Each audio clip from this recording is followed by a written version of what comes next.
Cette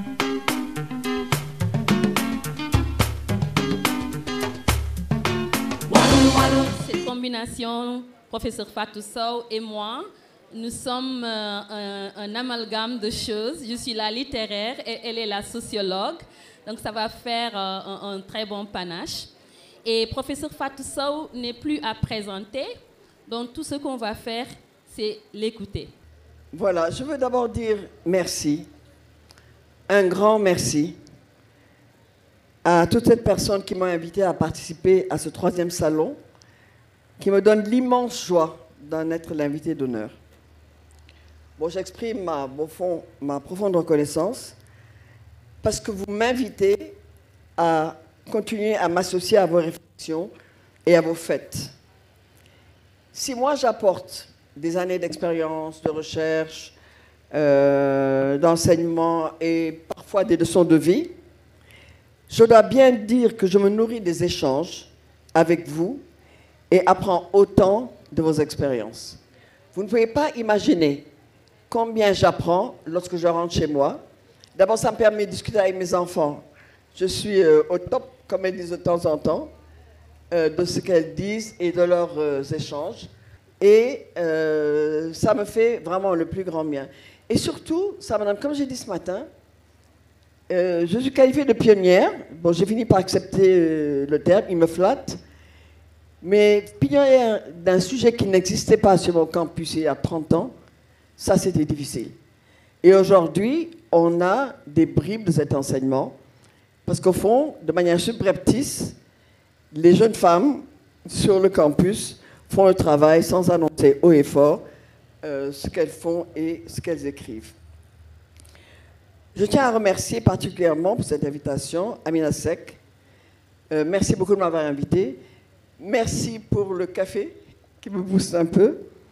Et surtout, je remercie toute l'équipe avec qui elle organise cette belle rencontre. Vraiment, Amina, le travail que vous accomplissez avec autant de passion et de persévérance pour la jeunesse qui a besoin de continuer à lire malgré l'impact puissant des réseaux sociaux.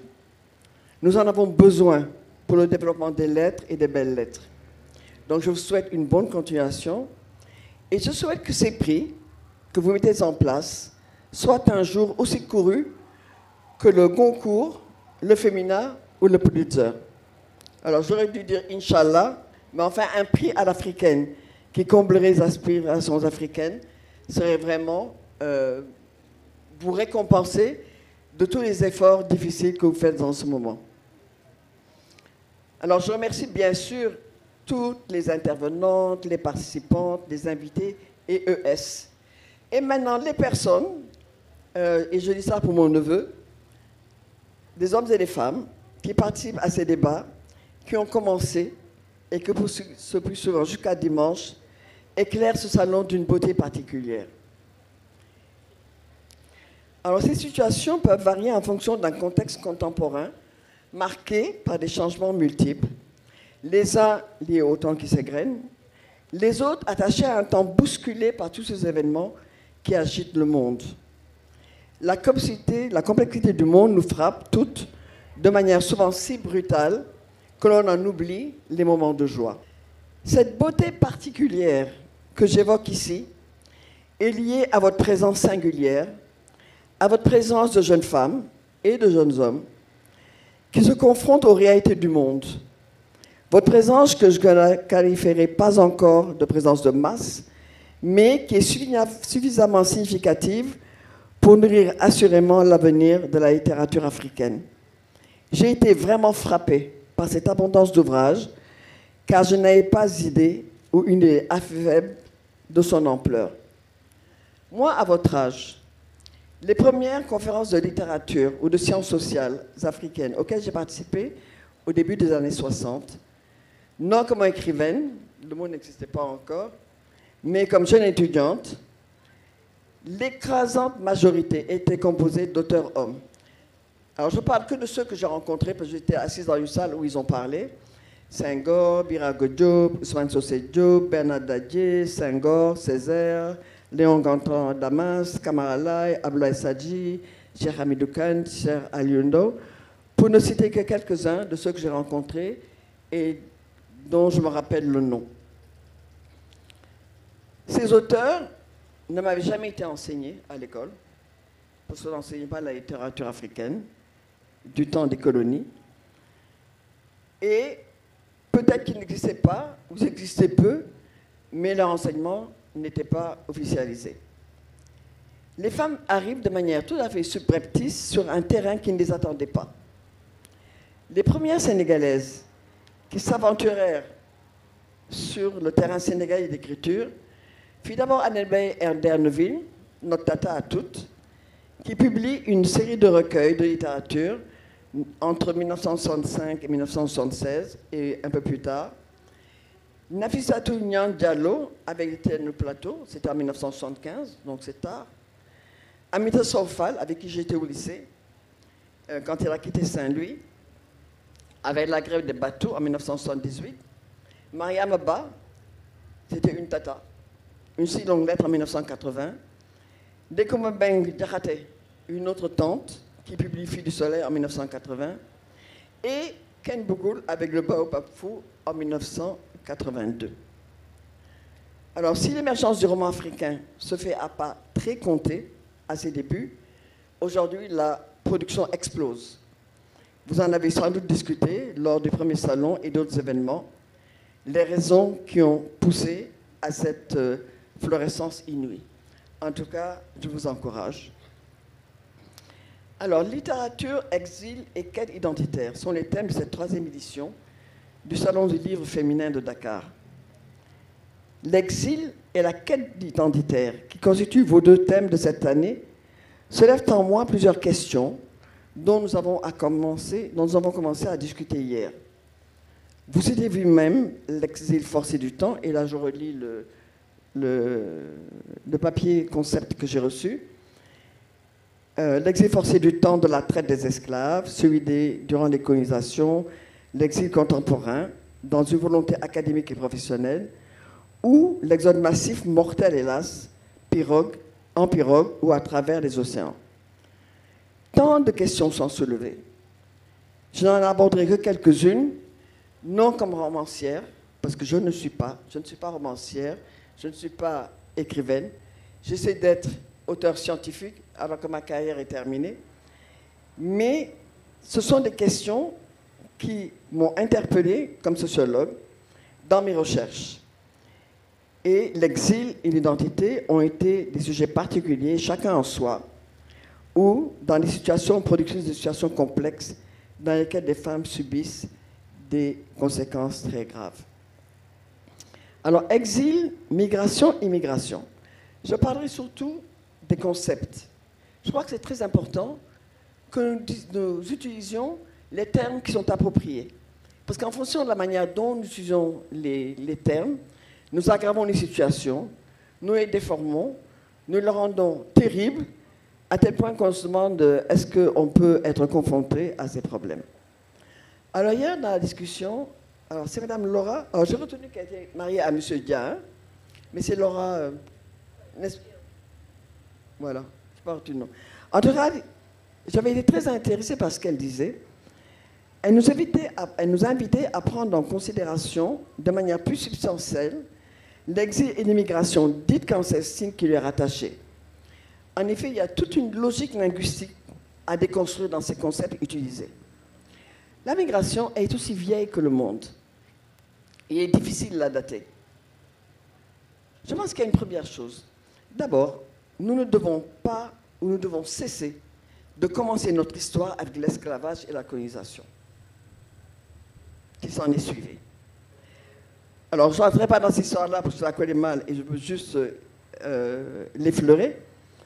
Rappelons-nous l'histoire des grands empires, de l'Égypte pharaonique aux grands empires du Ghana, du Mali, du Songhai, du Bénin, de l'Ashanti, du Zoulou, Carthage, Zolo, Zimbabwe, etc. Cette histoire, elle est précoloniale, et même le terme de précolonial, au fond, diminue l'importance parce qu'on les classifie par rapport à un passif colonial, à un passé colonial qui a été un passif colonial. Donc ce n'est pas le lieu, bien sûr, de dire cette histoire. Mais la présence noire dans les Amériques n'est pas le seul fait de l'esclavage.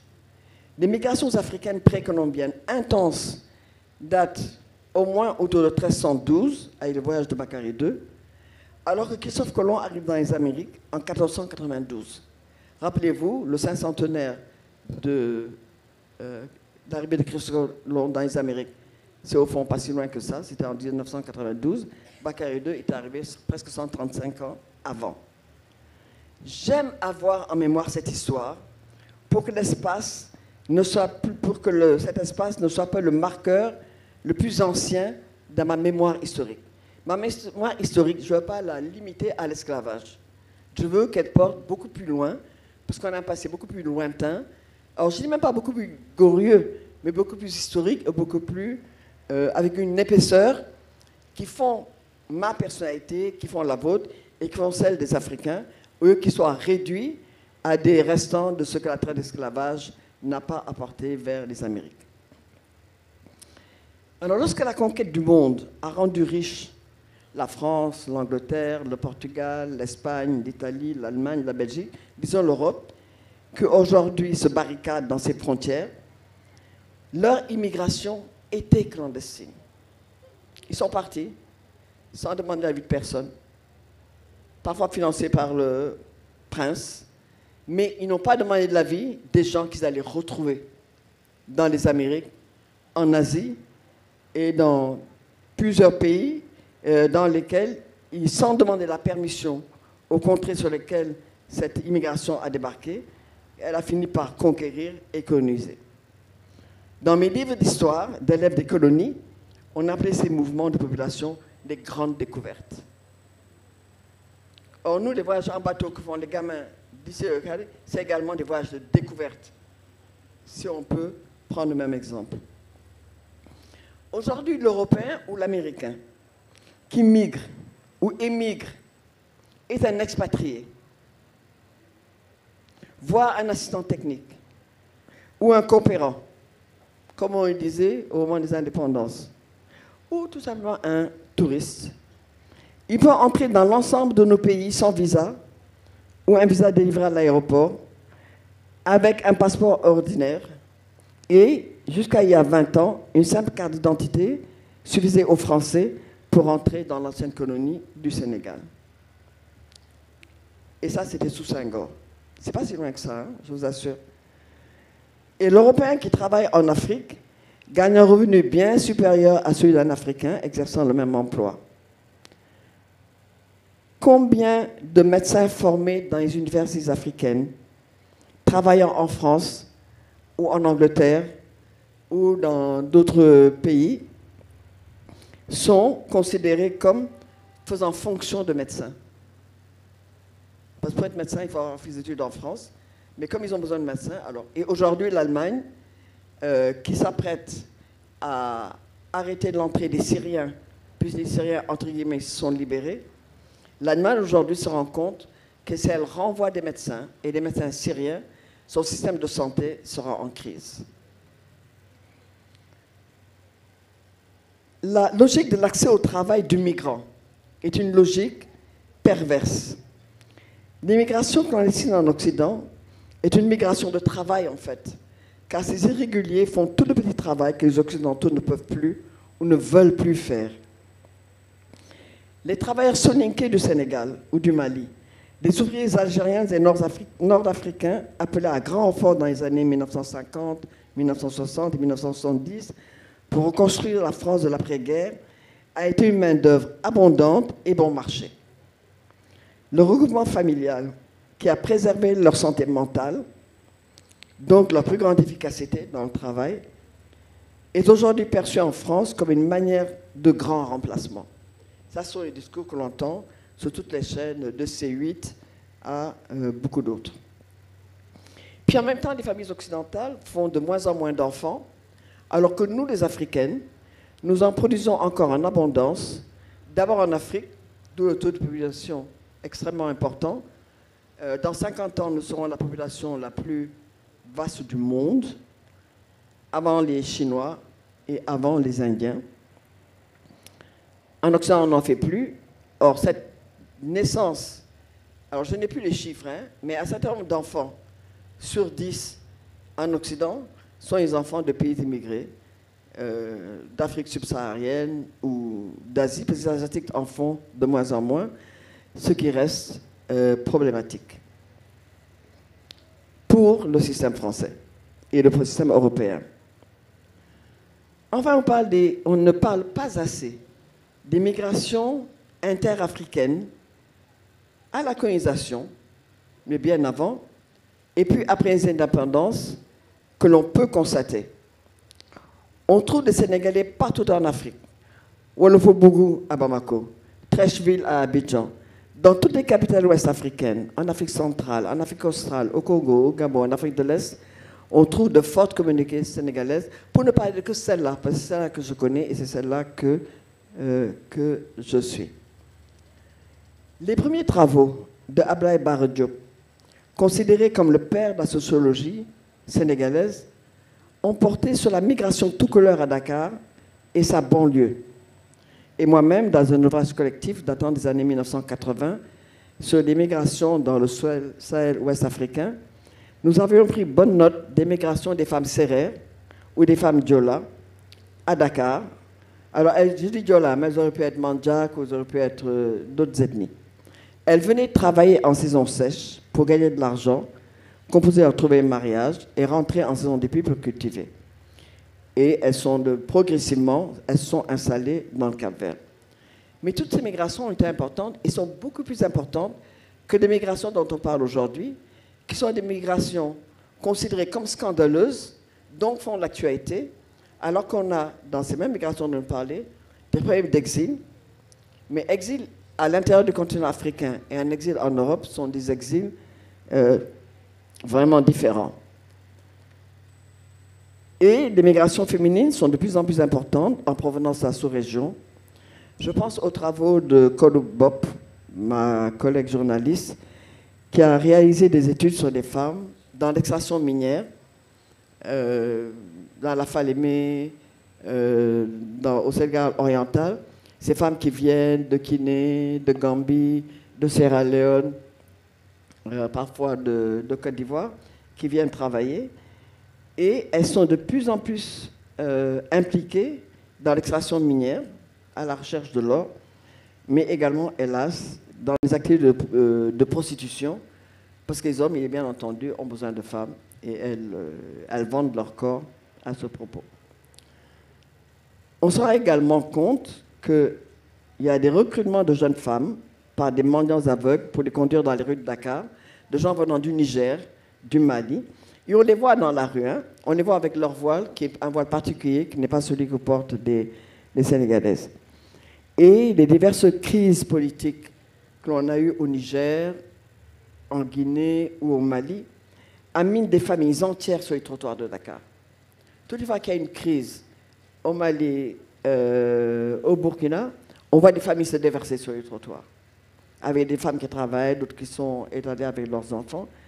Mais toutes ces questions sont des questions d'immigration, sont des questions d'exil, et posent des problématiques dont on ne se soucie pas assez. Et je pense que leur exil est marquant et mériterait plus d'attention et d'études approfondies sur la vie sociale, leur santé mentale, les discriminations et toutes les formes de violence subies dans les trajets migratoires. Violence subie par les hommes, mais surtout sur les femmes, et de manière très très violente. Les femmes leur corps est réifié et sont des instruments de toutes les tortures physiques et morales que l'on peut imaginer. Alors l'identité, et l'identité dans l'exil. Moi, au fond, ce qui m'intéresse dans l'exil, et peut-être je vais changer un peu, puisqu'on a beaucoup parlé d'identité dans l'exil hier et ce matin, et surtout tout à l'heure, c'est une question centrale dans la littérature africaine dès qu'elle s'adresse à la migration. Alors, de la Noire 2, Ousmane Sembène, qui est l'histoire de cette jeune domestique sénégalaise qui est emmenée par ses patrons en France et que la solitude et le racisme poussent au suicide, au Babafou de Ken Bougoul. Mais là, elle nous l'a tellement bien raconté que je ne ferai pas l'effort d'en dire 2 ou 3 mots, mais en fait, cette question est extrêmement importante parce que la traque de l'identité à travers cet exil est une constante dans de nombreux romans. Alors, je ne ferai pas d'exégèse de romans, parce que je ne suis pas, comme je dis, critique littéraire de romans, mais je puise dans ces romans des éléments de compréhension pour mes analyses sociologiques, car ces narratifs proposent des trames d'histoire pour expliquer des changements sociaux. Changements sociaux englobant ici le culturel, le politique, autant que l'économique et conditionnent nos vies. Alors, qu'est-ce que l'identité? Je ne vais pas répondre à cette question. Je vais juste donner quelques éléments qui vont nous permettre de discuter. Au fond, l'identité est une question qui, en sociologie, nous interpelle comme marqueur de la personne humaine.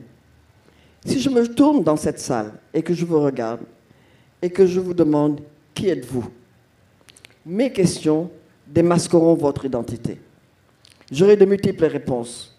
Je suis sénégalaise, je suis wolof, je suis dentiste, commerçante, je suis musulmane ou chrétienne, je suis noire, épouse d'eux, fille d'eux.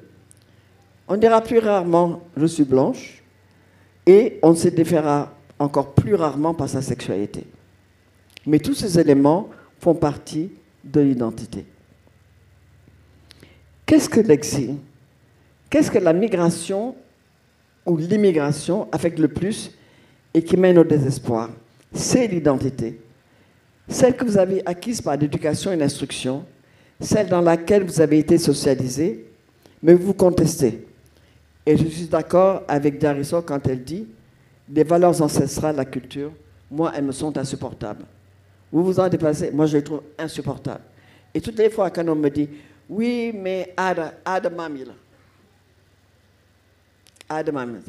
c'est vraiment ces valeurs tellement ancestrales qu'on se demande qui sont ses ancêtres, alors que, comme vous le dites, les mœurs changent, les sociétés bougent, une société qui ne bouge pas et une société qui meurt. Or, nos sociétés ne sont pas mortes, elles changent, alors, je n'aime pas le terme évolue, parce que le terme évolue peut être un terme colonial, mais les sociétés se transforment et chaque individu, chaque génération apporte sa pierre à cet édifice qui est l'identité. Dans l'immigration, vous venez avec votre bagage identitaire, un bagage qui est fracassé si vous êtes en bateau ou en pirogue. Bon, si vous prenez le vol d'Air France de 23h à 6h du matin, ça va, votre identité peut être saine et sauve. Mais une fois que vous êtes sur le terrain parisien, ou sur le terrain français, ou sur le terrain européen, un terrain qui n'est pas le vôtre, alors vous êtes confronté à un nouvel environnement qui vous demande de changer votre identité, qui demande que votre identité s'adapte à l'identité générale. Moi, je suis toujours frappé quand j'entends à la télévision française que je regarde là, sur Canal, ici à Dakar, dans ma chambre, j'entends les débats des journalistes et même de gens à gauche, ou peut-être de moins en moins à gauche, qui disent « oui, mais il faut intégrer le migrant qui arrive, il faut l'assimiler ». L'assimilation, j'ai vécu ça quand j'étais petite. Je pensais que le terme était périmé, mais au fond, il n'est pas périmé parce qu'il revient en permanence. Et au fond, on vous demande de vous adapter au nouvel environnement dans lequel vous émigrez, sans que ce nouvel environnement vous prépare, vous accueille et vous donne la capacité de vous adapter aux transformations. Alors, lorsque vous écoutez les politiques en Europe ou aux États-Unis, notamment au moment des élections, si vous écoutez Trump, si vous écoutez le couple Macron-Le Pen, si vous écoutez Orban de Pologne, si vous écoutez les Allemands, la question qui revient le plus, c'est l'immigration. Avant le pouvoir d'achat, avant le changement climatique, c'est-à-dire on a l'impression, alors qu'on pourrait capter des voix, si on donnait des solutions pour le pouvoir d'achat, si on donnait des solutions pour la retraite, si on donnait des solutions pour l'emploi, si on donnait des solutions pour la santé, pour le nombre de médecins, etc., on se rend compte que la question qui est sensible et qui est à fleur de peau, et au fond autour desquels tous les Européens peuvent s'entendre, l'immigration est trop importante. Et quand vous voyez des images, ces bateaux, vraiment des bateaux, hein, qui traversent, alors des pirogues à des bateaux un peu plus sophistiqués, toute cette population de jeunes déversés sur les côtes d'Espagne, d'Italie, et qui remontent vers Ventimille ou qui essaient d'aller plus au nord, vers l'Angleterre, vous vous rendez compte que cette immigration, elle effraie. Les images, et moi je pense que les images, elles sont, je ne dis pas qu'elles sont fabriquées, elles sont réelles, les images, mais elles sont montrées de manière à effrayer les populations occidentales, parce que cette immigration est dénoncée pour sa non-compatibilité entre les cultures des citoyens des pays de départ et de ceux d'accueil. Trump a menacé les bourgeoisies blanches de certains États de voir leurs chiens mangés par les Haïtiens, qu'il menace de déporter. Giorgia Meloni en Italie avait juré de les renvoyer tous. Et pourtant, elle en a régularisé la plus grande partie avec une loi sur la migration, parce qu'elle se rend compte qu'elle en a besoin. Elle a besoin de cette immigration. Et la loi sur la migration est un débat d'enfer dans tous les parlements, y compris le Parlement français. En dehors de la réduction de la dette, la question la plus critique, c'est celle de la migration. Alors l'identité, qui est tellement en question, qu'on nous agite tellement. Au fond, cette identité, elle résulte généralement de dynamiques des relations entre culture, religion et politique. La culture et la religion sont des institutions, les unes sociales, l'autre religieuse, mais dont le politique se sert comme cadre et que le politique utilise à des desseins, S-E-I-N, tout à fait politiques. On voit l'usage de la religion que l'on a dans nos pays comme le Sénégal. On voit l'usage que Senghor en avait fait sur Abdou Diouf et Wade, et puis le Macky Sall et le jeune groupe Diomaye Sonko. Tous ces pouvoirs qui sont succédés ont manipulé et se sont servis des liens entre le culte et le religieux, à tel point que aujourd'hui, la société civile et les citoyens ont des questions à se poser et peuvent se demander, est-ce qu'on est un talibé ou est-ce qu'on est un citoyen? Et ça, c'est une question très importante et c'est une question extrêmement importante pour les femmes. Alors, ces dynamiques, elles peuvent prendre des contenus, des tournures et des significations différentes en fonction des périodes et des contextes dans lesquels elles s'inscrivent. Elles varient aussi selon les sociétés et les cultures, les espaces géographiques, les contextes politiques et locaux. Alors, il arrive souvent que ces identités rivalisent sur la place de conflit. Ce qu'on appelait les conflits ethniques. Plusieurs conflits d'ordre politique. Au fond, ont été des conflits d'ordre d'identité. Et comme il disait Amin Malouf, elles sont des identités meurtrières. Parce que les gens sont prêts à se tuer, à s'étriper sur des questions purement politiques, mais en les faisant passer par la religion, par l'identité querelle, par l'ethnie. Or, toutes les guerres dont on parle, qui sont des guerres dites religieuses ou dites tribales, sont en fait des guerres politiques. C'est le pouvoir qu'un groupe veut arracher à l'autre. Et ces identités, comme je le dis, peuvent nourrir des conflits d'une telle ampleur qu'elles deviennent centrales dans les sociétés sociales contemporaines. Elles mettent en évidence quelques facteurs majeurs liés à l'actualité. La différence culturelle en question a été un élément très important en sociologie parce que cette référence à la culture que le politique utilise sur un soubassement religieux ont eu, ces 20 à 30 dernières années, un retentissement très important sur l'actualité. Je prends l'exemple que donne Michel Vievorka, qui est un sociologue qui écrit dans les canons internationaux de sociologie, parlant de la révolution iranienne. Il explique, et je cite, « En matière internationale, la révolution iranienne, la poussée de l'islamisme radical dans de nombreux pays, les guerres communautaires au Liban, ou bien les pratiques de purification ethnique et autres, génocide de l'ex-Yougoslavie, de l'Afrique des Grands Lacs, notamment au Rwanda. Alors on pourrait dire aussi Gaza, on pourrait rajouter le Liban. Le bilan de Liban d'il y a 20 ans et le bilan du mois dernier avec l'attaque israélienne. Ces inquiétudes ont finalement poussé à la théorisation politique avec la thèse qu'il y avait un choc des civilisations. Le choc des civilisations, il est basé sur une confrontation d'identités, mais qui sont des identités manipulées à titre politique et qui font que Samuel Huntington disait « La planète est en train de se fragmenter en grands blocs et il y a des violences qui deviennent irréductibles car elles sont culturelles. » Cette question est à débattre. Bon, nous ne la débattrons pas ici, mais elle a été posée, parce qu'elle a été posée comme hypothèse de travail face à un Occident qui, face à l'immigration, entre autres, hein, en plus de toutes les autres questions, qui de la globalisation, mondialisation, à l'accaparement des ressources, au changement climatique et autres, ont permis à la fois de dénoncer pour les pays du Sud la domination de l'Occident, mais a permis à l'Occident de dire qu'en fonction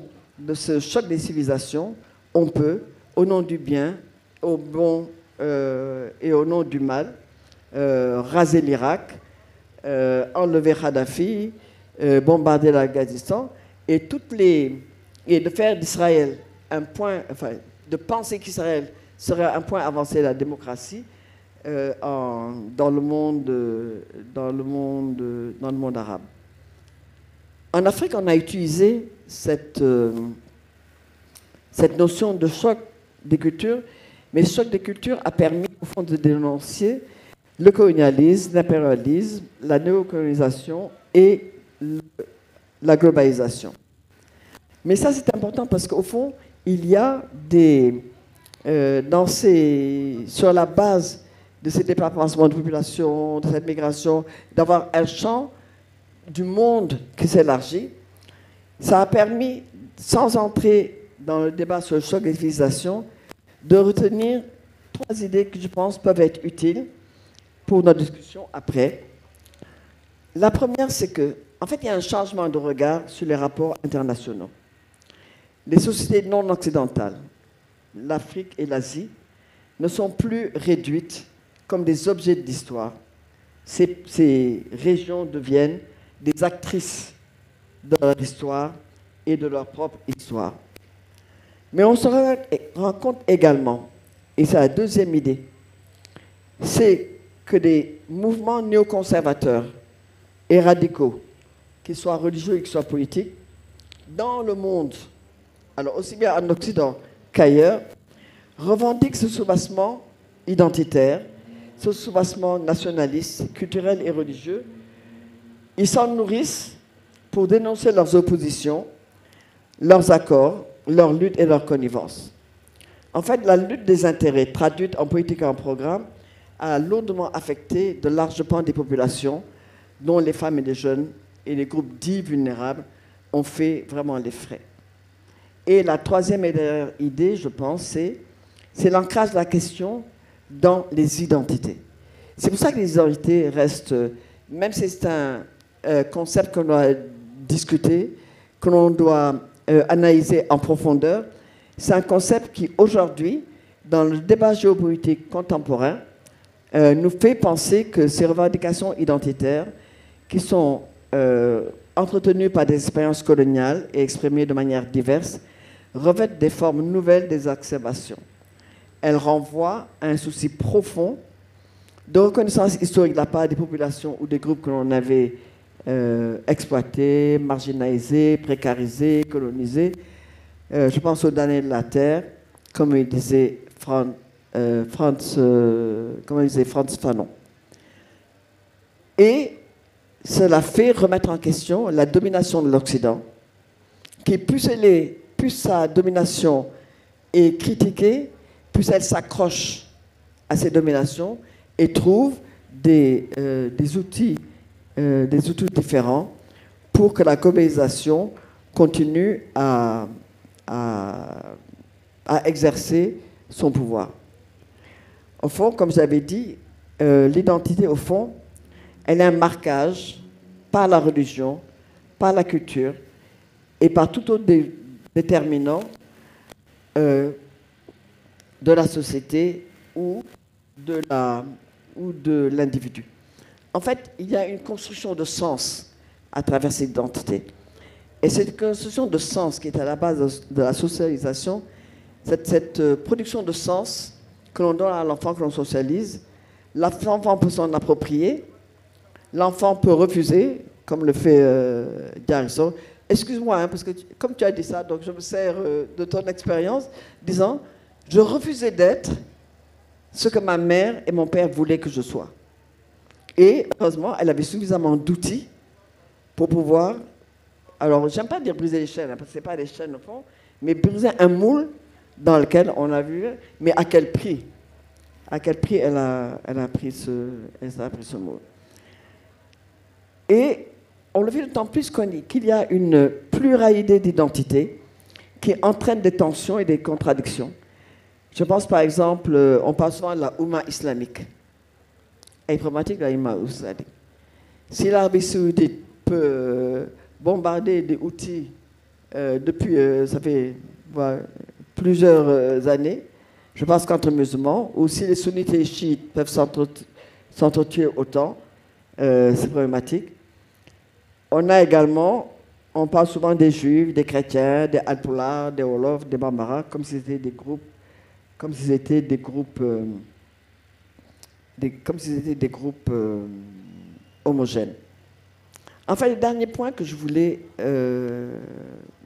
interpeller à propos de l'identité. Et celle-là, je la cite parce que dans l'exil et dans la construction d'identité, je crois que les femmes, alors comme chercheuse féministe, hein, je suis très intéressée par l'impact de toutes ces structures sur l'identité des femmes.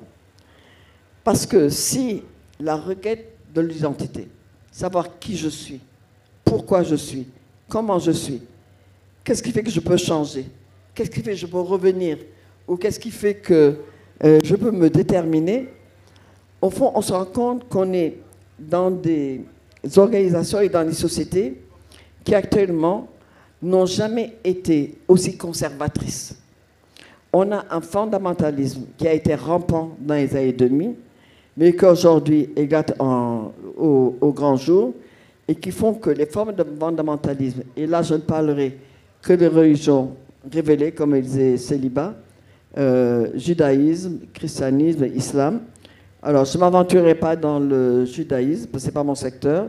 Le christianisme, je l'ai souvent rencontré, mais surtout sur le conservatisme des pays musulmans, où plusieurs chercheurs féministes ont montré, exemple à l'appui, le rôle crucial de ces conservatistes dans la construction des politiques identitaires de masse, qui sont quand même des critères articulés sur des bases ethniques, nationalistes ou religieuses dans le monde. Et c'est important parce que, alors là maintenant j'en reviens aux immigrés dans le monde occidental, et je parle des immigrés musulmanes, qu'elles soient d'Afrique du Nord ou d'Afrique subsaharienne, il y a tout un contexte qui est un contexte autour de la religion, autour de l'islamophobie, mais autour de l'intégrisme religieux musulman, qui font que les femmes sont finalement elles sont, alors disons, coincées, piégées.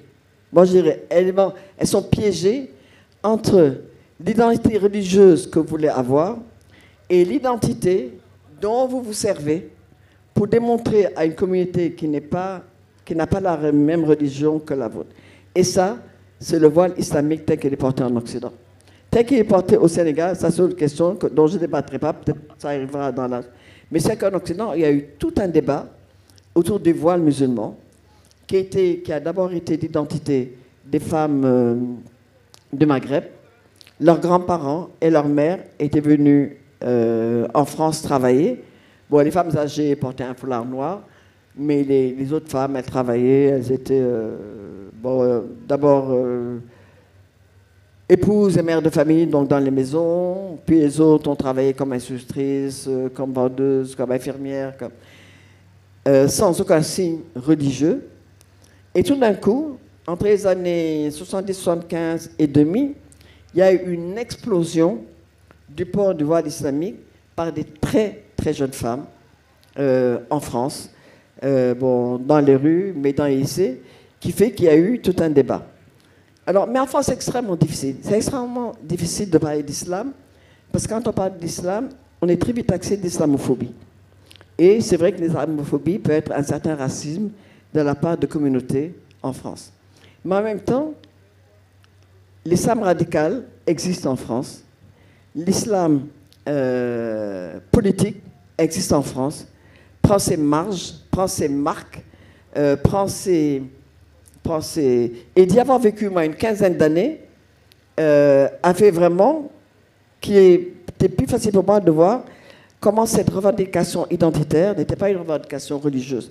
Alors, on a beaucoup parlé de « c'est ma liberté de porter le voile ». Bon, moi, je dis en parenthèse, il n'y a aucune liberté à porter le voile. Porter le voile, c'est une instruction religieuse qui est donnée en disant « couvrez-vous ». Alors, si dans la tradition islamique, les femmes se couvraient le corps, mais toutes les religieuses, quel que soit aussi bien les juives que les chrétiennes, se couvraient également. Le voile d'aujourd'hui, le voile contemporain, est un voile politique qui donne la force à certaines puissances de le faire. Et en fait, cette identité religieuse devient une identité politique. Alors que fait l'immigrée malienne ou l'immigrée sénégalaise qui vit dans ce contexte, ou bien l'immigrée pakistanaise, irakienne?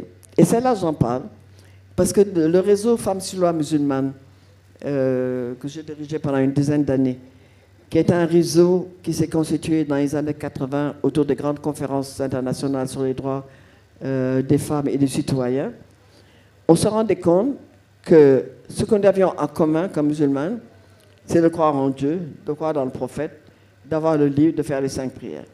Mais toutes les autres pratiques étaient au fond des pratiques culturelles. La manière d'être musulman à Dakar ou au Nigeria n'était pas la même d'être musulmane en Arabie Saoudite ou bien en Afghanistan ou en Iran. Et encore que les Iraniennes, du temps du Shah d'Iran, il avait fait enlever tous les voiles. Quand Khomeini est arrivé, on a remis le voile sur toutes les femmes. Et au fond, on a énormément de problèmes qui sont posés, parce que ces femmes, dans cette immigration, elles sont prises dans un piège où, arrivant en Occident, elles ont une certaine, disons, liberté. Parce qu'elles ne sont plus dans le village, elles ne sont plus dans la ville, elles n'ont plus le regard des gens de la communauté. Quand elles arrivent en France ou quand elles arrivent en Angleterre, il y a un regard un peu plus neutre quand elles sont un peu dans la communauté. Donc elles retrouvent une certaine liberté parce qu'en France, par exemple, les lois qu'elles sont appliquées sont des lois de la laïcité. Donc elles peuvent lutter contre la polygamie, elles peuvent lutter contre la répudiation. D'ailleurs, il y a un certain nombre de droits. Les allocations familiales leur sont versées et pas aux mains. Et tout d'un coup, on se retrouve avec un mouvement islamiste qui leur dit « Vous n'êtes plus de vraies Africaines, vous n'êtes plus de vraies Maliennes, vous n'êtes plus de vraies Algériennes, vous n'êtes plus des Pakistanaises, vous n'êtes plus... » Et il y a des difficultés terribles qui émergent, qui surviennent dans les communautés, aussi bien en Angleterre, où j'ai pu les observer grâce au réseau, qu'en France.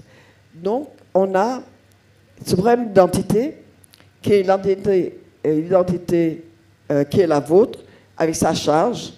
Donc, vous venez avec, c'est votre âme, puis en même temps, vous découvrez une certaine oppression parce que c'est l'autre, mais vous trouvez une certaine liberté parce qu'il y a des arrangements citoyens qui sont là, et on vous ramène à l'identité du pays pour regarder votre propre identité.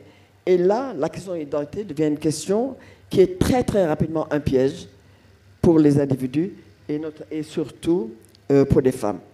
Et au fond, c'est là que l'on a, où on voit que les femmes sont prises au piège entre l'exacerbation de la xénophobie, du racisme, de l'islamophobie d'une part, et d'autre côté, les tensions intégristes qui existent entre les pays d'accueil et les pays dont elles détiennent la citoyenneté et les pays et leurs pays d'origine qui a ces structures également dans le pays. Et c'est tous les débats que vous voyez auprès des immigrantes. Et ça, c'est très souvent, en dehors de la question économique, de la place dans la société du pays d'accueil, c'est la question du port du voile, la question de l'abaya, des prières de rue, le sacrifice du mouton de la Tabaski, manger halal dans les cantines des écoles ou dans les cantines scolaires, serrer la main entre élèves de sexe ou personnes de sexe différent. Quel nom est-ce qu'on va parler, qu'on va porter? Est-ce qu'on va s'appeler Mohamed, toujours? Ou bien est-ce qu'on va s'appeler Lamine? Toutes les questions qui sont posées entre la manière d'élever les enfants, où beaucoup de familles africaines se plaignent de ne plus avoir d'autorité sur leurs enfants, en disant, mais moi, à la maison, voilà l'autorité que je donne, mais l'enfant va à l'école le matin en disant, ma mère m'a donné une gifle, mon père m'a donné une fessée avec sa ceinture. Alors, à ce moment-là, pour l'enfant, c'est quoi l'identité? C'est quoi? Faut-il continuer à attacher à ces valeurs ancestrales qui nous étouffent? Ou bien faut-il, comment reconstruire cette identité? Et comme vous avez dit, hein, le voile était un marqueur de liberté. Ça, c'est difficile. Donc voilà, je pense que dans toutes ces questions qui sont posées sur l'identité, alors ce ne sont pas celles que les romans évoquent. Je pense qu'aucun de ces romans posés sur les tables là-bas ne posait question d'identité et de l'exil et des conflits identitaires dans lesquels on se trouve. Mais je pense qu'il est extrêmement important de rediscuter ces questions, de réactualiser leur signification pour comprendre l'actualité, pour comprendre le développement dans les sociétés et dans des contextes historiques. Parce qu'au fond, les radicalismes, parce que c'est ça le vrai danger autour des identités, ces radicalismes, au fond, ouvrent la voie à des abus, et ces abus, très souvent, les femmes sont celles qui en font le plus les frais. Voilà, je vous remercie. C'est bon. Alors, merci. Merci beaucoup. C'était très, très riche. Et vous avez touché tellement de points que je sais qu'on n'aura pas le temps de discuter de ça parce que le temps vraiment presse. Mais j'ai vraiment aimé que dans vos propos, vous avez commencé par contextualiser la continuité de la résilience des femmes, qui est une beauté nourricière, surtout dans la fiction. Et vous avez amené dans le temps, en nous rappelant comment la littérature africaine était dominée par les hommes, mais néanmoins n'était pas enseignée à l'école, bien que c'était dominé par les hommes. Vous avez aussi évoqué le courage des femmes comme Annette Mbaye d'Erneville, Nafissatou Nyan Diallo, Ken Bougoul et d'autres, et qu'on peut appeler les moments de la littérature sénégalaise. Aminata Sow Fall, il y en a d'autres aussi. Vous avez aussi invoqué comment le thème de ce salon intersecte avec vos préoccupations en tant que sociologue féministe. Mais avant de faire ça, vous avez aussi offert une déconstruction des termes, quelque chose que j'ai vraiment apprécié parce qu'il est important de mettre des mots sur les concepts, de les décortiquer et d'en faire une lecture à partir de chez nous. Invoquer le voyage de Bakary II, qui est important et que beaucoup ne connaissent pas parce que quand il s'agit de notre rapport avec le mouvement, avec le voyage, on départ toujours de l'Europe ou bien des Amériques et c'est nous qui allons après que eux, ils ont déjà foulé ces terres-là.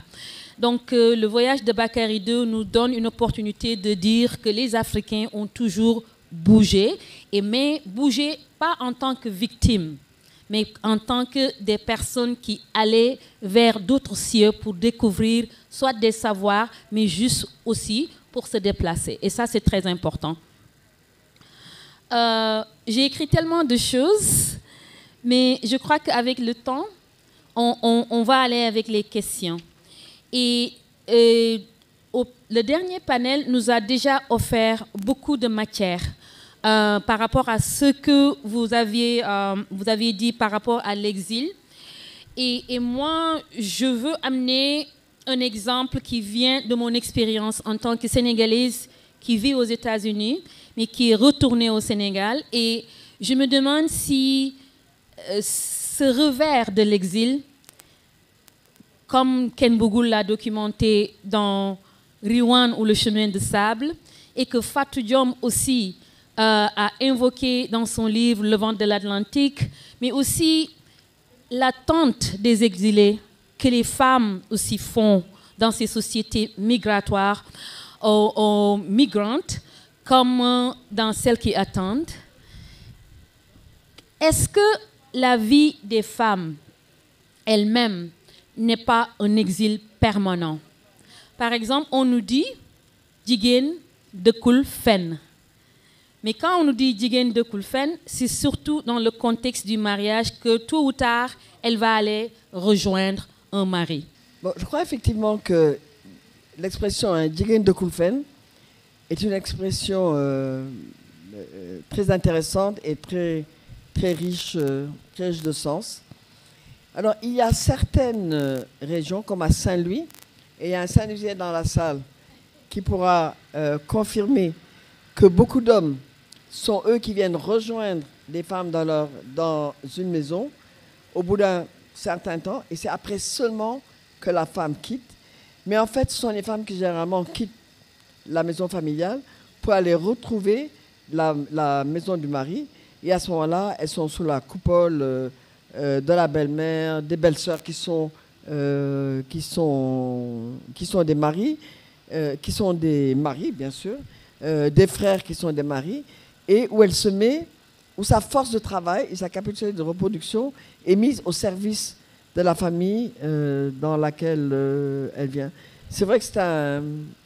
Mais est-ce qu'on peut l'appeler exil, sauf si on élargit le terme, le sens du concept de l'exil.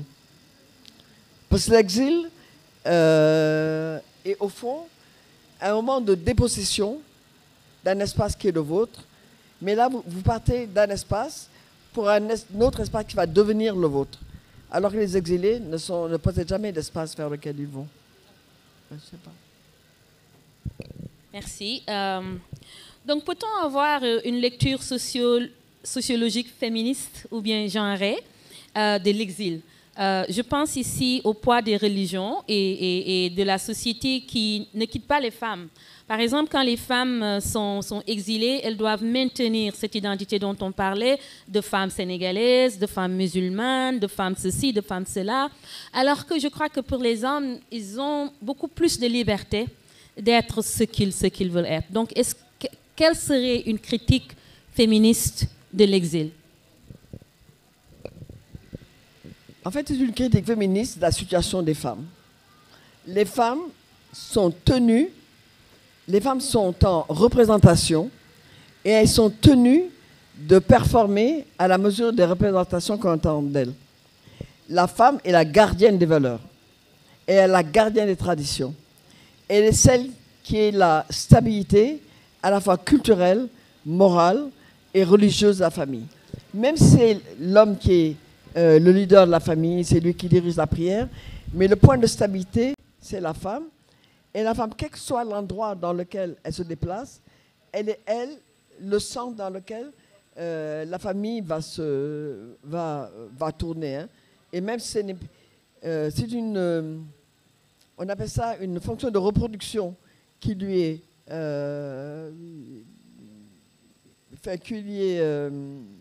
délivrée et qu'elle doit remplir. Parce que c'est elle qui a représenté le groupe tel qu'il aurait dû être. Et les hommes, alors, ils peuvent s'installer là, aller à gauche, à droite, revenir. Mais il y a un point, il y a un ancrage. Et cet ancrage, au fond, c'est les femmes. Alors, un autre exemple de mon vécu, et là je reviens au risque de l'exil pour certaines femmes et comment les migrations, par exemple, la plupart du temps, le corps des femmes est bafoué durant le trajet. Et j'étais dans un salon de coiffure aux États-Unis et j'ai entendu 2 femmes qui sont passées par le Nicaragua récemment parler. Et elles donnaient des conseils à une autre femme qui était au téléphone. Et elle lui disait, Yon wi mom, il faut que nga ñakku. Donc durant le trajet, il faut se vacciner. Et ce qu'elle appelait vacciner, c'est de prendre des contraceptions. Parce qu'elles sont conscientes du fait qu'il y a le risque d'abus sexuels sur la route.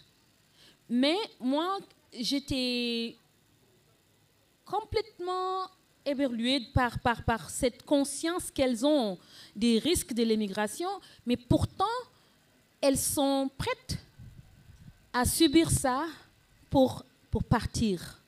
Et ça m'a donné des frissons. Et je me demande quelles sont les raisons pour ces femmes qui font qu'elles sont conscientes de ces violences qu'elles vont rencontrer sur le chemin, mais néanmoins, elles sont déterminées à partir. Mais je pense que le risque sexuel, hein, il est partout. Le risque sexuel, il est dans la maison, il est dans la famille, il est au travail, il est au marché, il est quand on rentre tard le soir ou quand on part tôt le matin. Le risque sexuel, il est là, il existe. Et moi, je me souviens d'avoir travaillé avec des étudiants à la faculté de lettres là, qui faisaient leur thèse. Il y en avait un qui faisait sa thèse sur les femmes commerçantes entre Dakar, Banjul, Conakry, jusqu'à Cotonou. Alors ces femmes, soit elles prenaient le bateau, mais la plupart du temps, elles prenaient le train quand elles allaient à Bamako, ou bien elles prenaient les voitures quand elles longeaient la côte. Elles allaient à Conakry, puis après à Accra, puis à Lomé. Et au fond de leur corps était le meilleur moyen d'arriver à leur fin. C'est-à-dire qu'à leur fin, FIN. Ça veut dire qu'elles n'avaient pas beaucoup de moyens. Et souvent, pour pouvoir transporter la marchandise, que le douanier ne retire pas cette marchandise, pour pouvoir prendre le train quand elles n'avaient pas payé le billet, ou bien quand on leur trouvait vraiment des poils des poux dans les poils en disant qu'elles avaient trop de bagages. Quand elles ne pouvaient pas payer de l'argent, elles payaient, il y avait un paiement sexuel en nature. Et ça, il est évident qu'on va le retrouver sur les bateaux. Je ne sais pas comment ils font d'ailleurs, hein. On va le retrouver sur les bateaux, mais on va le retrouver dans tous les lieux d'immigration forcée. Et quand les femmes vous racontent ce qui est arrivé quand elles ont traversé le Sahara et qu'elles sont retrouvées dans les prisons en Libye, les hommes ont été transformés en esclaves, mais les femmes ont été abusées sexuellement avant d'être transformées en esclavage. Donc l'abus sexuel, ça c'est un risque pour toutes les femmes. Aucune d'entre nous n'est à l'abri. Il faut faire très attention. Alors on a les moyens de se protéger, mais toutes n'ont pas les moyens de se protéger. Mais c'est vrai que la prostitution africaine, ghanéenne, nigériane, dans les pays d'Europe du Nord ou dans les pays arabes, elle est connue, c'est le trafic, hein, le trafic humain. Ça, c'est quelque chose qu'on trouve. Mais en fait, les femmes comme les hommes sont déterminées. Parce qu'après tout, la migration, ce que j'ai oublié de dire quand même tout à l'heure, c'est que la migration, tout le monde ne meurt pas en migration. Et souvent, la migration, on peut rapporter des biens. Je pense que la veille du fleuve, c'est beaucoup construite avec la migration Soninké et Alpola, de toutes les routes là, hein, de Bakel de Dagana Podor à Bakel, on a eu énormément de constructions dans les années 2000 où d'abord c'est les hommes qui sont partis en migration, les femmes sont restées, mais la migration a apporté tellement d'argent qu'en fait le Sénégal a créé un ministère de l'immigration. C'est parce qu'il y avait des revenus. Donc la migration, elle rapporte de l'argent. Vous l'avez quand même demandé au Mouride. Le monde baobab que l'on retrouve jusqu'en Chine, il est jusqu'en Chine, il est au Brésil. Moi, j'ai rencontré des baols à Fort-de-France, au marché. Je les ai rencontrés à Rio de Janeiro, je les ai rencontrés à Salvador de Bahia. Donc l'immigration, elle est économique et elle rapporte un certain argent. Et les gens réinvestissent. Ils vivent dans la misère en Europe parce qu'ils réinvestissent dans le pays d'origine. Et toute la banlieue dakaroise, à Guédiawaye et Pékin, il y a beaucoup de constructions qui sont des constructions de travailleurs immigrés. Ce qui fait que les femmes vendent leur boîte d'or pour que leur fils aille immigrer. Et ça, c'est connu dans la littérature scientifique. Alors, ce qui existe, c'est les luttes des femmes. Les luttes des femmes, elles existent. Elles ont toujours existé. Et elles ont existé avant les indépendances. Tous les mouvements de libération, je ne sais pas, en Guinée-Conakry, au Sénégal, les femmes du pays, toutes ces femmes, elles se sont battues pour l'indépendance. Elles se sont battues en tant que femmes, parce qu'elles étaient dans des positions où elles étaient des femmes, elles savaient que leurs positions n'étaient pas au sommet de la hiérarchie, mais elles sont battues, mais elles ont également beaucoup, je pense à Awa Keïta qu'on a cité ce matin, je pense à Annette Baider-Neville, elles sont beaucoup battues pour les droits des femmes. Je pense à la mère de Fela. Fela, le chanteur nigérian, qui était la seule femme qui a accompagné la délégation nigériane qui a été à Lancaster House négocier l'indépendance du Nigeria. Et cette femme, elle a été institutrice, hein, donc elle avait monté une association qui était comme un syndicat de femmes, où elle a lutté pour la promotion des droits des femmes, la promotion de l'éducation, et en même temps les droits politiques des Nigérians. Donc c'était des luttes des femmes. Mais on ne peut pas appeler ça des luttes féministes. Parce qu'une lutte féministe, bon, on ne va pas faire le cours là maintenant parce qu'il est 20h, mais les luttes féministes, c'est quand même une lutte de déconstruction d'un système et qui est un système patriarcal. Si nous sommes dans une société qui pense que nous sommes une société patriarcale, où le patriarcat est un système à côté du matriarcat et qu'ils ne sont pas en conflit, alors les luttes que l'on mène peuvent être des luttes de revendication, mais ne sont pas forcément des luttes féministes. Et les luttes dans les années 60 qui ont mené à l'indépendance ont été fortes, mais quand même, toutes les femmes qui étaient au PAI, elles étaient très nombreuses. Et pour ça, il faut voir le film de Diabou Bessane, que je trouvais extraordinaire, parce qu'il y avait des femmes qui étaient là, que je connaissais de vue, mais je ne savais pas ce qu'elles faisaient. Je savais qu'elles étaient connues, mais je ne savais pas pourquoi elles étaient connues. Elles avaient toutes lutté pour l'indépendance et elles avaient maintenu le parti en fonctionnement. Elles lui avaient donné une force. Mais ça, elles ont disparu à l'indépendance. À l'indépendance, Senghor a pris une femme, Caroline Diop, qui était sa cousine, je crois, ou sa nièce, je ne sais plus. Et c'est tout. Il a fallu, et ça, elle est devenue députée en 1963, alors qu'on était indépendant en 1960. Et il a fallu attendre littéralement 1967 pour qu'il y ait 5 autres femmes qu'on a choisies. Donc il y a eu des luttes féminines qui ont... Mais les luttes féministes, au fond, elles commencent, mais... Et ça, juste en 2 mots. Hein. En 1977, est tenue à Dakar la création de l'Association des femmes africaines pour la recherche et le développement. Et ces femmes qui étaient là, c'était Marie-Angèle Savané, qui qui était dans un journal suisse, Famille et Développement. Il y avait Fatima Mernissi, il y avait Achola Pala, il y avait plein d'anglophones qui ont écrit, qui ont travaillé dans les universités américaines et qui ont écrit des textes. Mais c'était des textes qui, au fond, étaient pour les droits des femmes, mais refusaient d'être féministes. Parce qu'il fallait décoloniser. La conférence qui s'est tenue en octobre ou novembre 1977 a été une conférence autour décoloniser les sciences sociales en Afrique. Et ça, c'était, nous ne sommes pas féministes, le féminisme occidental, il est néocolonial, Et 2 ans plus tard, Yehu sort et Yehu est un mouvement féministe. 1967-1980, 3 ans. Quand Awa Thiam, c'était en 1982, quand Awa Thiam, après avoir publié La parole négresse, où elle a été combattue, mais combattue par les Africaines et par les Sénégalaises, parce que son livre était féministe, mais son livre a été signé par Benoît Groult. Elle a été traitée de tous les noms d'oiseaux. Et c'est aujourd'hui que la plus jeune génération reprend son ouvrage et en fait un ouvrage féministe et lui donne ses droits. Donc l'évolution, elle est très complexe. Mais je pense qu'on s'approprie le féminisme, au fond, avec la décennie mondiale des femmes. Parce que là, on est sur un terrain où il y a des Africaines, mais il y a des Asiatiques, il y a des Américaines, il y a des femmes du Maghreb, des femmes du monde arabe.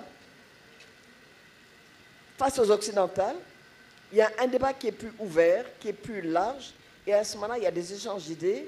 Les Africaines donnent leur voix, parce qu'elles avaient l'impression, et c'était vrai que leur voix n'était pas entendue. Mais à partir de ces années, notamment, alors pas la conférence de Mexico, hein, celle-là, on n'y était vraiment pas, c'est les fonctionnaires qui étaient, mais surtout la conférence de Copenhague, qui a été une conférence autour de la sexualité. Mais les Africaines à Copenhague, elles ne se sont pas battues pour l'avortement. Elles ne se sont pas battues pour le droit à l'homosexualité. Elles ne se sont pas battues pour la jouissance sexuelle. Elles se sont battues pour qu'on ne meure pas de faire des enfants, pour avoir des... Donc ça s'est construit. Et cette construction, je pense que c'est ça qui est un point de départ. Ce qui fait qu'aujourd'hui, on a un mouvement beaucoup plus fort, mais avec des pics. Il y a un moment, il y a un pic. Alors, mais autour du fondamentalisme, ça c'est plus difficile, parce que nous sommes dans des pays... Moi, j'aime pas dire qu'un pays est musulman. Un pays est fait de sable et de cailloux. Donc, il y a des musulmans, mais il ne faut pas oublier qu'il y a des chrétiens, et il ne faut pas oublier qu'il y a des communautés que l'on appelle animistes, mais que j'aime pas ce terme-là parce qu'il est raciste, mais des communautés de religion traditionnelle qui ont la croyance en Dieu, qui ont le rite, et au fond, tous les musulmans, quand ils se le matin et donnent 3 noix de cola à un mendiant qui n'est pas borgne, c'est pas l'islam, ça. Et quand on prend un verset du Coran, qu'on fait diluer dans l'eau et qu'on fait ou boire ou machin, ça c'est pas l'islam. Donc il y a mais il est extrêmement difficile pour les femmes et pour les féministes de critiquer l'islam. Alors, parce que très souvent quand je dis l'avortement, qu'est-ce qu'on fait? Est-ce qu'on va se battre pour le droit des femmes ou bien est-ce qu'on va aller voir dans la Bible et le Coran qu'est-ce qui est autorisé? Moi, comme féministe, je pense que c'est le droit des femmes. Je pense qu'on ne peut pas se référer à un livre religieux écrit au XIVe siècle pour définir les droits des femmes. Bon, moi, je veux dire, je suis assez bien pour ça, bon, on va me jeter la pierre, mais sans plus. Mais les jeunes générations ont des problèmes.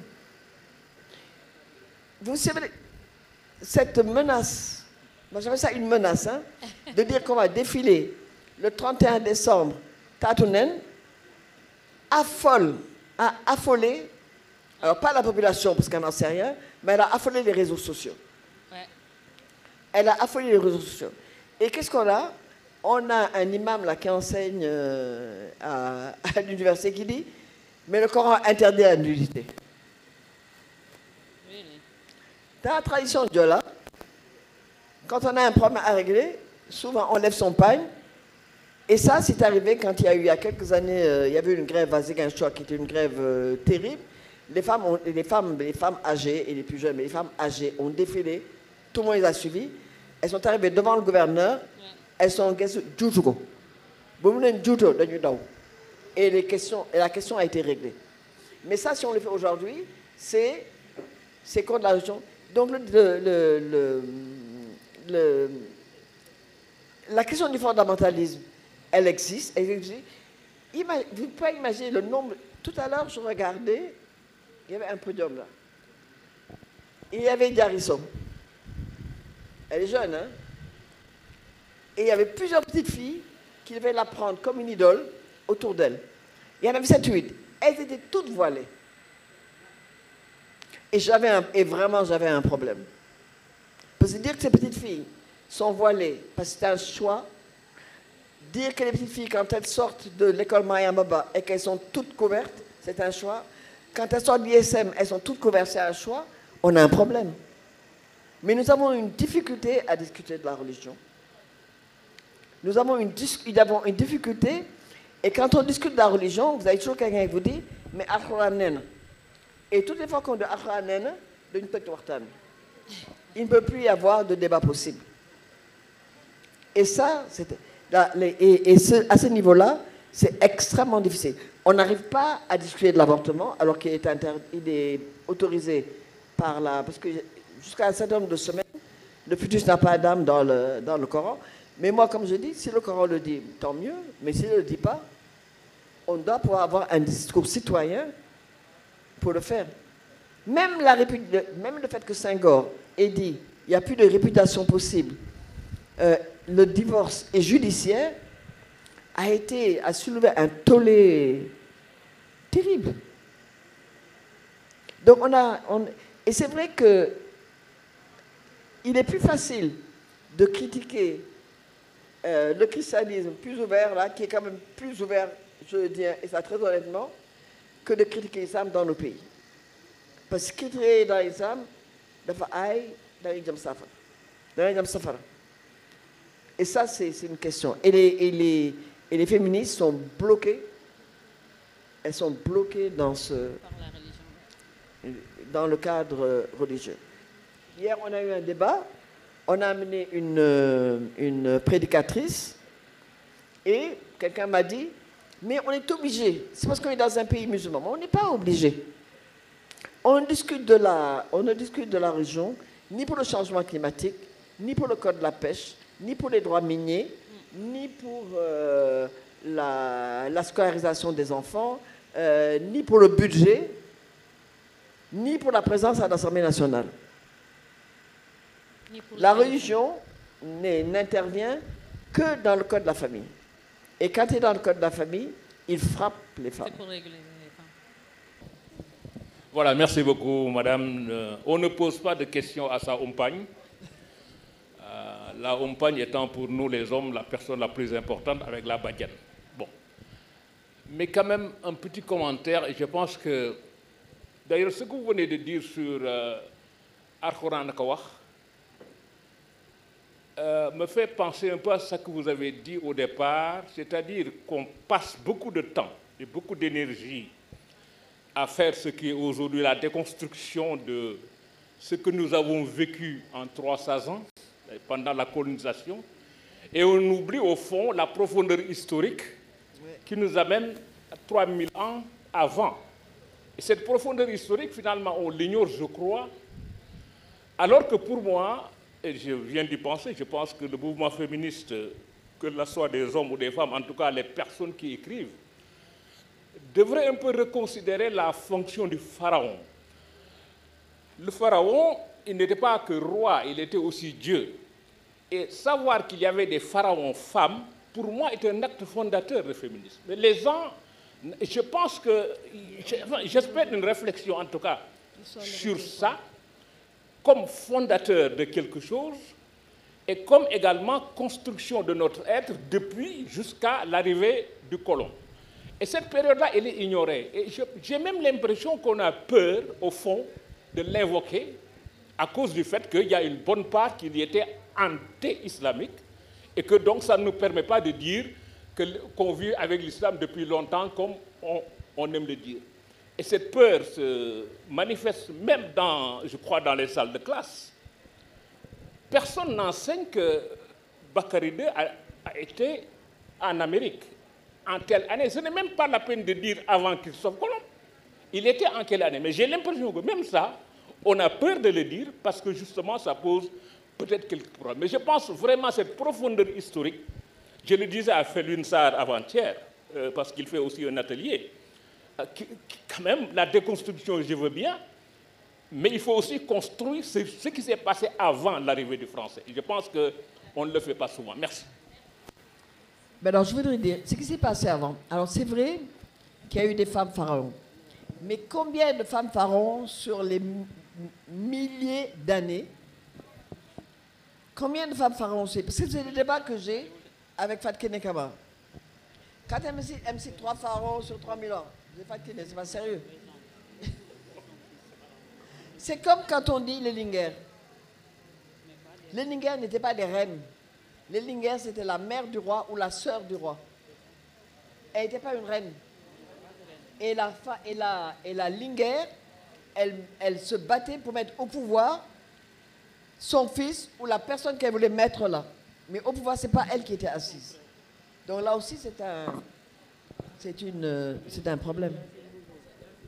Avant de donner la parole à Fatima, je voudrais juste ajouter à monsieur que je vous rejoins pour dire qu'on doit aller au-delà du XIe siècle quand les Arabes sont arrivés chez nous et la colonisation.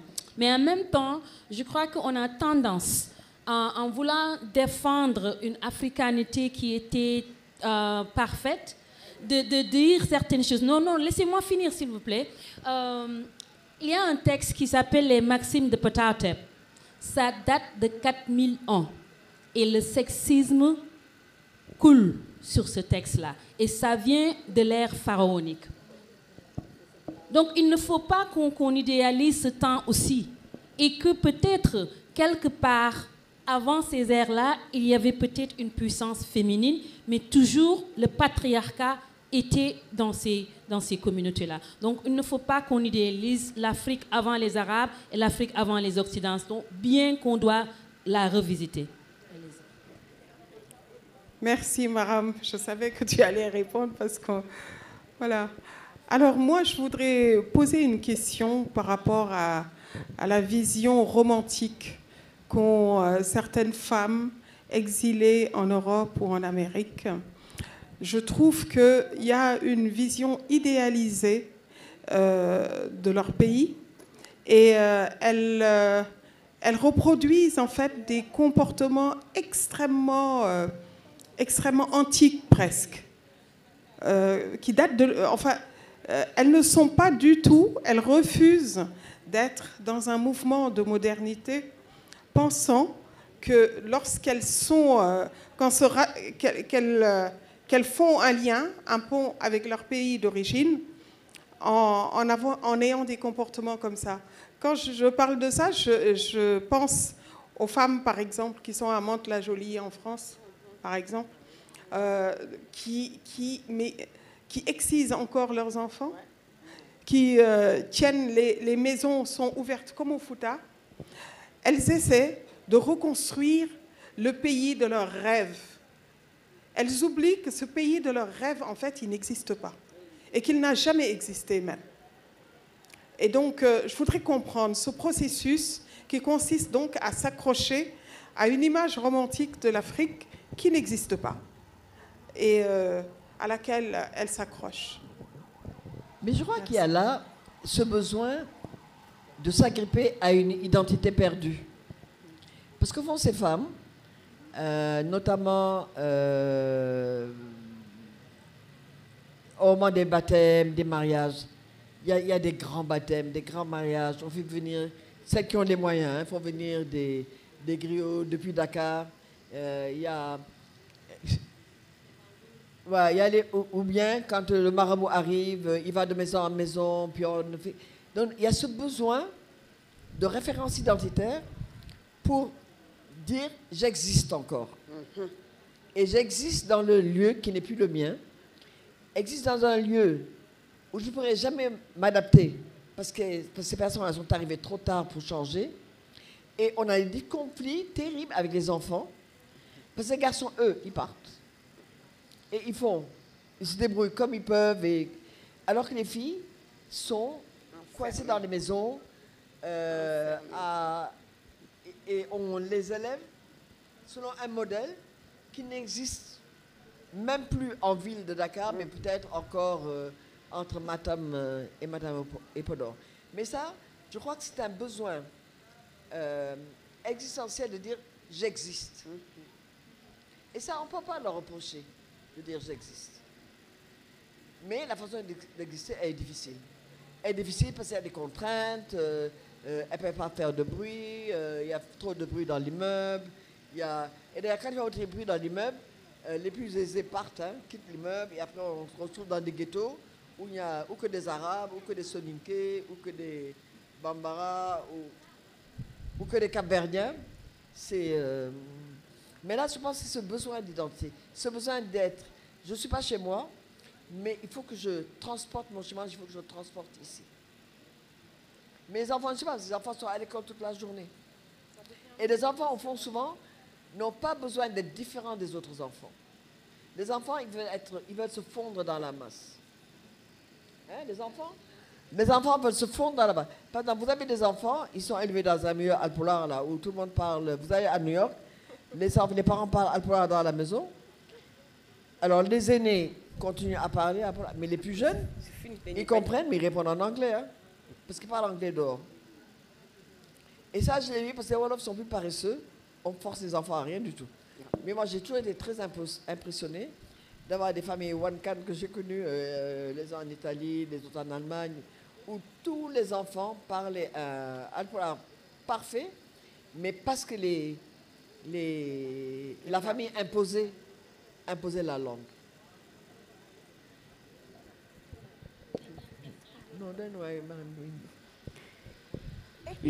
On peut ou pas? Oui, vas-y. Merci. Ma première réflexion, en tout cas en t'écoutant, Fatou, autour de l'exil et la quête de l'identité, c'est que une des formes de quête d'identité est le voyage aussi pour nous. C'est vrai qu'il y a différentes formes d'exil. L'exil peut être forcé, l'exil peut même être associé à la honte. Avant, quand quelqu'un faisait quelque chose qui n'était pas correct, il fallait quitter, il fallait partir, être ailleurs. C'était un peu comme une prison pendant un temps. Mais on a aussi des communautés et des sociétés qui considèrent le voyage comme forme d'éducation et d'apprentissage. Et les gens oublient ça, parce qu'on parle des Soninké, par exemple. Il y a des communautés où, quand tu n'as jamais voyagé, quand tu n'es pas sorti, on considère que tu n'as pas grandi. Parce qu'ils voient le temps de l'exil, le temps du voyage, comme le moment où on construit réellement son identité. Parce que tu es loin de chez toi, quelquefois, tu ne parles pas la langue, tu n'as pas de la famille, tu n'es pas dans tes aises. Et c'est là qu'ils considèrent que tu forges vraiment ton identité parce que tu dois te battre. Et quand tu reviens de ce voyage, là, on considère que tu as mûri, c'est une maturité. Donc c'est vrai qu'on voit les Soninké partir un peu partout, on parle d'économie, on parle de pauvreté, etc. Mais il y a aussi quelque chose de culturel et de choix de chercher l'ailleurs, de comprendre autre chose, de vivre autre chose. Et ça, on le nie aux Africains. C'est-à-dire que ce qu'on dit de ces jeunes qui partent des pirogues à Ndayan et autres, mais moi j'ai vu ça chez les jeunes, que ce soit des jeunes Américains ou des jeunes... Quand on est jeune, qu'on a besoin de grandir, on doit se démarquer de ses parents. Et quelquefois, c'est difficile de le faire quand on est à côté, quand la pression est trop forte. Donc, l'occasion de grandir est donnée par le voyage. Et ça, on l'enlève aux Africains en leur disant, vous ne devez pas bouger. Vous ne devez pas ceci, vous bougez parce que vous êtes pauvre, vous bougez parce que vous voulez rester chez nous. Toutes ces raisons sont réelles, mais il y a encore un peu plus auquel je pense qu'il faut aussi réfléchir. Donc cet exil et quête identitaire, moi c'est comme ça que je l'ai vu aussi, que c'est des choix aussi volontaires de grandir, de partir.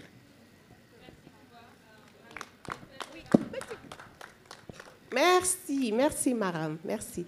En tout cas, j'ai beaucoup apprécié la leçon inaugurale de la professeure Fatou Sow. Franchement, j'ai beaucoup appris. Et ce que je retiendrai, il y a beaucoup de choses qui m'ont permis d'avoir d'autres perspectives. Mais ce que je retiens, c'est cette comparaison incroyable entre la valorisation historique donnée aux explorations européennes versus la stigmatisation actuelle de l'émigration africaine. Donc c'est vraiment cela que je vais retenir. Et ça m'a rappelé, en citant Abdoulaye Bara Diop, mon professeur, ça m'a rappelé aussi dans son livre ce qu'il a appelé le mythe de la réussite en Europe. Donc il nous faut finalement aller vers des récits alternatifs. C'est à nous de créer notre propre histoire, c'est à nous de valoriser nos voyages, hein. C'est à nous de donner du sens à ces voyages-là ou à cet exil, et puis ne plus accepter d'être finalement stigmatisé. En tout cas, merci beaucoup, Maram. Merci, professeur Fatou Sow. Moi, j'ai aussi un petit commentaire qui rentre là. Oui, c'est-à-dire que quand on parlait de s'inventer des vies passées en rêve comme ça, pour, etc., un sentiment d'être, d'exister et d'appartenance. Mais souvent, ça se passe dans des situations de dislocation. Où les gens qui sont partis ailleurs, qui sont isolés, qui sont marginalisés, qui sont dans les, si c'est en Europe, dans les banlieues, qui ne sont pas intégrés, qui se sentent entre eux, etc., sont obligés, pour exister, n'étant pas intégrés ou n'ayant pas été intégrés des deux côtés, de reconstruire leur vie passée chez eux, pour être souvent dans ces dynamiques. Parfois, avant, quand il y a eu les situations compliquées dans les banlieues, autant on n'a jamais vu des griots qu'on faisait venir du Mali ou du Sénégal dans les événements juste pour dire yo yaay doomu diw, yo yaay kii, mais Biroje, comment... Oh là là, on dirait que je suis une Sénégalaise, hein? Je parle Wolof. Ah, je suis Sénégalaise. Ah, je ne savais pas. Tout d'un coup, j'ai commencé à parler Wolof. Et donc, mais c'est toujours dans des situations de dislocation. Ça peut être des dislocations politiques, mais souvent économiques. Même dans des pays du Moyen-Orient, quand on a vu toutes ces identités nouvelles, toutes ces radicalisations, tous ces extrémismes, il y a un livre de Amin Malouf, Les identités meurtrières. Mais qu'est-ce qui amène à cette exacerbation, des identités déguisées jusqu'à ce que ça arrive à des formes d'extrémisme pur et de violent, on tue, violent, mais c'est que les gens se sont retrouvés dans des pays où les régimes politiques, économiques, il n'y avait pas de démocratie, il y avait des gens laissés sur le côté, un pouvoir s'empare de tout, les gens sont marginalisés, ne font pas partie, ne profitent pas, etc. Donc ces formes de dislocation, on doit les éviter pour ne pas laisser la voie à ces formes d'identité extrême et même à se réfugier dans des univers dans le temps, etc. Et même aux États-Unis, quand on a commencé à voir les Black is Beautiful, Black is Proud, tous ces trucs, c'est parce que c'était les années où la ségrégation, le racisme, le rejet, les Noirs, donc les situations de dislocation politique, enfin économique, amènent souvent à ces situations-là.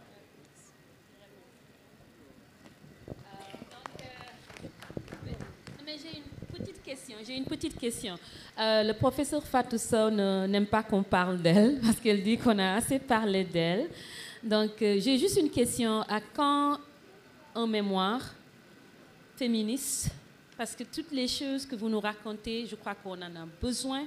On en a besoin pour notre construction en tant que mouvement féministe, parce que vous avez de ces anecdotes, je crois, qui sont très puissantes et on en a besoin.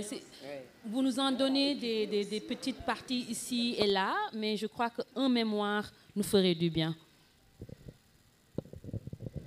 Mais il y a des choses que j'écris quand même. Non, il y a les textes que j'écris, il y a la réflexion que je mène, mais ce sont des anecdotes que je donne. Bon, peut-être qu'un jour, je vais m'asseoir, m'enregistrer mes anecdotes et après me mettre à les réécrire. Bon, il faut me donner le courage pour ça.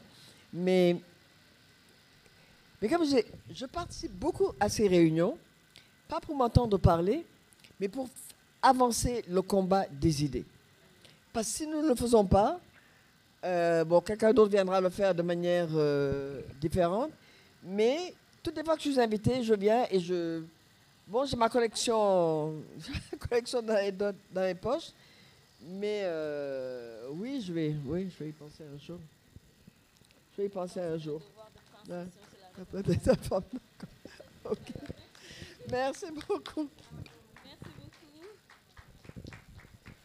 beaucoup.